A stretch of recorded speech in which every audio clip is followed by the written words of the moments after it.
दोस्तों आज की इस वीडियो में हम बात करेंगे नमरूद के बारे में। इतना बड़ा बादशाह के पूरी दुनिया पर बादशाही की, लेकिन अल्लाह ने एक छोटे से मच्छर से इसको रहती दुनिया के लिए इबरत का निशान बना दिया। इस वीडियो को पूरा ज़रूर देखें और अगर वीडियो पसंद आए तो इसे लाइक करें। और अगर आपने अभी तक हमारे यूट्यूब चैनल को सब्सक्राइब नहीं किया है तो चैनल को सब्सक्राइब करके बेल आइकन ज़रूर दबा दें। दोस्तों नमरूद का पाया तख्त बाबिल था। दुनिया की मशरिक़ व मगरिब की सल्तनत रखने वाले 4 लोग पैदा हुए, जिनमें से 2 मोमिन और 2 काफिर थे। मोमिन में हज़रत सुलेमान बिन दाऊद अलैहिस्सलाम और हज़रत ज़ुल्करनैन हैं, और काफिरों में नमरूद और वक्त नसर हैं। दोस्तों नमरूद क्योंकि बहुत वक्त तक बादशाह रहा था तो उसके अंदर गुरूर पैदा हो गया और सरकशी और तकब्बुर उसकी तबीयत में समा गया था। बाज़ लोग कहते हैं कि ये 400 साल तक हुकूमत करता रहा। नमरूद बड़ा जालिम बादशाह था। सबसे पहले उसी ने अपने सर पर ताज रखा था। इससे पहले किसी भी बादशाह ने अपने सर पर ताज नहीं पहना था। ये लोगों से ज़बरदस्ती अपनी परस्तिश करवाता था। काहीन और नजूमी उसके दरबार में बाअक्सरियत उसके मुकर्रर थे। नमरूद ने एक रात ये ख्वाब देखा कि एक सितारा निकला है और उसकी रोशनी में चांद, सूरज, सारे सितारे बेनूर होकर रह गए। नजूमियों ने उस ख्वाब की ताबीर ये की कि एक इंसान तुम्हारी ही सल्तनत में पैदा होगा जो तेरी बादशाहत को ख़त्म करेगा। ये सुनकर नमरूद बेहद परेशान हो गया और उसने ये हुक्म दे दिया कि मेरे इलाके में जो बच्चा पैदा हो वो कत्ल कर दिया जाए और मर्द औरतों से जुदा रहें। चुनांचे हज़ारों बच्चे कत्ल कर दिए गए, मगर अल्लाह के हुक्म को कौन टाल सकता है। इसी दौरान हज़रत इब्राहीम अलैहिस्सलाम पैदा हो गए और नमरूद की वजह से उनकी माँ ने इब्राहीम अलैहिस्सलाम को शहर से दूर पहाड़ की एक गार में छुपा दिया। उसी गार में छुपकर उनकी माँ रोज़ाना दूध पिलाया करती थीं।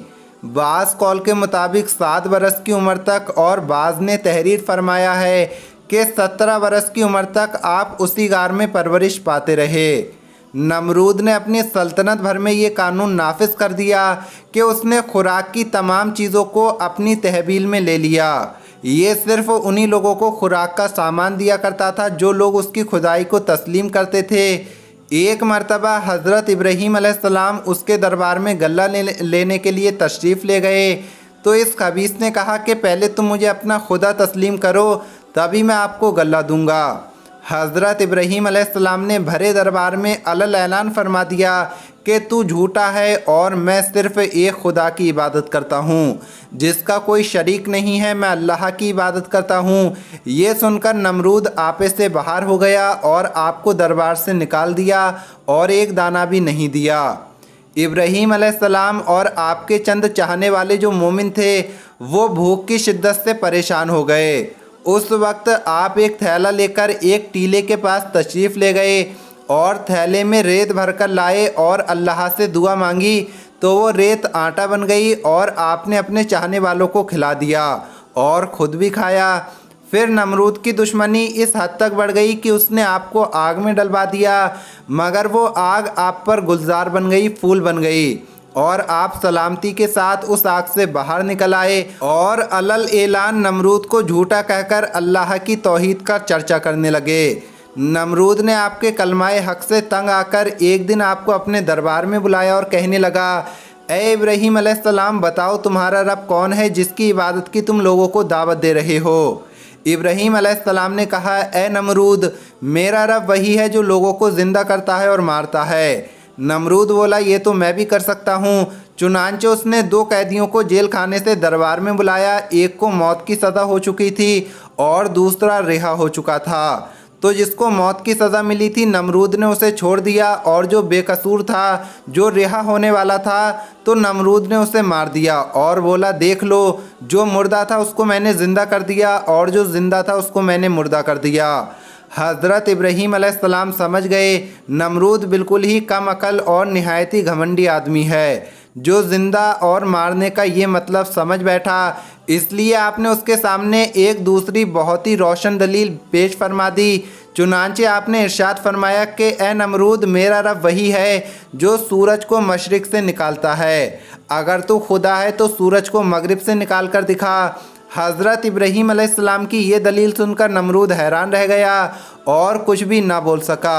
इस तरह से ये मुनाजरा ख़त्म हो गया। हज़रत इब्राहीम अलैहिस्सलाम उस मुनाजरे से फ़तेहमंद होकर दरबार से बाहर तशरीफ़ लाए और लोगों को अल्लाह की तरफ बुलाने लगे। एक कौल के मुताबिक नमरूद के पास एक फ़रिश्ता आया। उसने आकर उसे तौहीद की दावत दी, अल्लाह की इबादत करने की दावत दी, लेकिन नमरूद ने कबूल ना किया। दोबारा दावत दी लेकिन उसने इनकार कर दिया।